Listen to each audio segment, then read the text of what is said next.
गठबंधन से हटा देना भाजपा के लिए आत्मघाती होगा। लेकिन इन सांसदों के साथ इस पार्टी को बाहर कर देने मात्र से भाजपा को बहुत बड़ा नुकसान हो जाएगा। बिहार में मुकेश सहनी, चिराग पासवान दोनों अधर में लटकाए हुए हैं। ये सारी शर्तें दिल्ली में डिस्कस हो रही हैं। इन शर्तों पर बिहार में हाई लेवल इंट्रोस्पेक्शन हो चुका है भाजपा नेताओं से। नमस्कार, भारत लाइव देख रहे हैं आप और ये गेम बड़ा है। पर्दे के पीछे की कहानी बताएंगे। एक बार फिर से बिहार की सियासत में क्या चल रहा है वो आपको दिखाई दे रहा है, लेकिन उसके पीछे की रणनीति क्या है।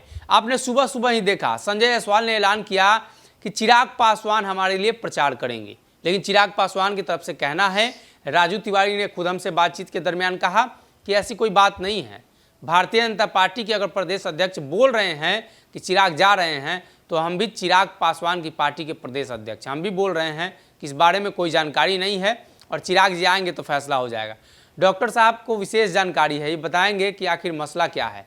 लगता है कि चिराग पासवान इस बार शामिल हो जाएंगे। सामने से इस बार ऑफर दिया गया है, प्रेस कॉन्फ्रेंस में बोल दिया गया। शामिल हो जाएंगे क्या होता है? कार्ड छपवा के थोड़ी शामिल होना है। अब तो कार्ड छपवा के इन्विटेशन तो भेजिए दिए ना। इन्विटेशन भेज दिए तो हो गया, मान के चलिए कि रिश्ता डन है। इसमें कोई दो राय नहीं है। जिन शर्तों की बात मैं आज से नहीं, एक ज़माने से करता आ रहा हूँ कि चिराग पासवान खुद कह रहे हैं कि हमको शर्त नहीं पता है कि हम कौन सा शर्त दिए हैं। ये मीडिया में खबर चल रही है। चिराग पासवान क्या शर्त नहीं रखेंगे कि उनके चाचा इस गठबंधन में अगर रहेंगे तो वो नहीं आएंगे? चिराग पासवान क्या ये शर्त नहीं रखेंगे कि नीतीश कुमार अगर गठबंधन में वापस आएंगे तो वो नहीं रहेंगे, हट जाएंगे? क्या चिराग पासवान सीटों के लिए भाजपा से पहले समझौता नहीं करना चाहेंगे? नया बात क्या है? ये सारी शर्तें दिल्ली में डिस्कस हो रही हैं। इन शर्तों पर बिहार में हाई लेवल इंट्रोस्पेक्शन हो चुका है भाजपा नेताओं से और इन शर्तों पर भाजपा लगभग एग्रीड है। एक सवाल इसमें हम जोड़ देते हैं।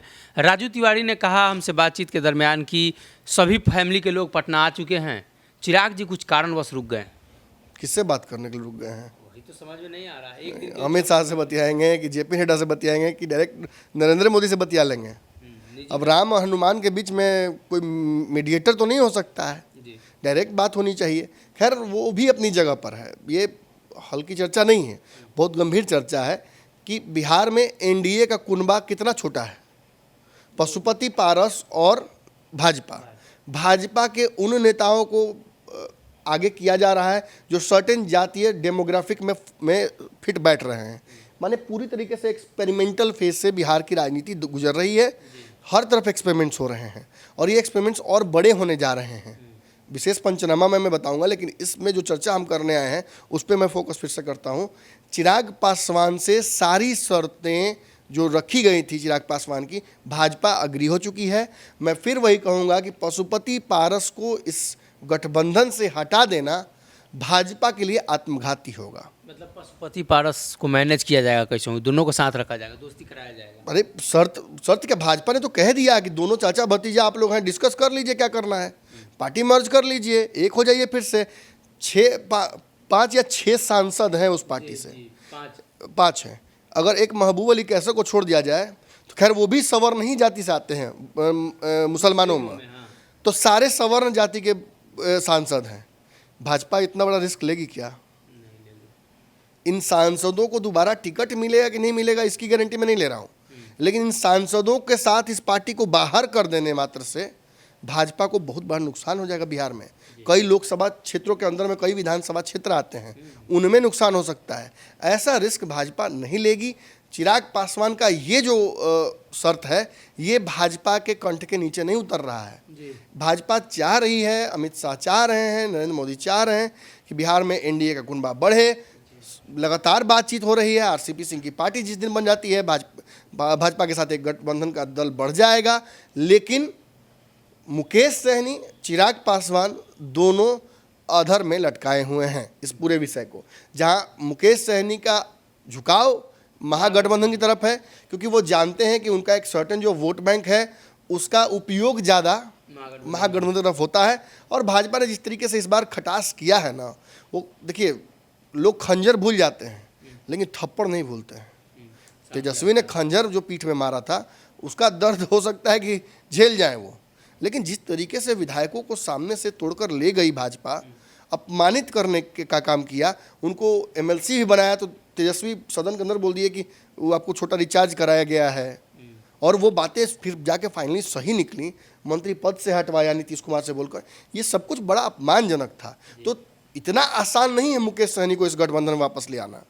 और उन्होंने लगभग ये तय कर दिया है, जो मोकामा और गोपालगंज में अपने समाज के लोगों को पत्र लिखकर उन्होंने कह दिया कि भाजपा के खिलाफ वोट करना है। तो ये नाव तो नहीं बहेगी इस पानी में। लेकिन चिराग पासवान की आवश्यकता भाजपा को इसलिए भी है क्योंकि एक सर्टेन जो वोट बैंक है चिराग पासवान का, वो तो चाहबे कीजिए, चिराग पासवान की पॉपुलैरिटी और उनका जो चेहरा है वो भी बिहार की राजनीति में एक नयापन लेकर आता है। और जो वो घूम रहे हैं ज़मीन पर, जो लोगों से मुलाकात कर रहे हैं, उनके कार्यक्रमों में जो भीड़ इकट्ठा हो रही है, उससे भाजपा भी प्रभावित है। और जो उन्होंने ज़मीन पर किया है उससे भाजपा को लगता है कि उसका फ़ायदा उसको हो सकता है भाजपा को।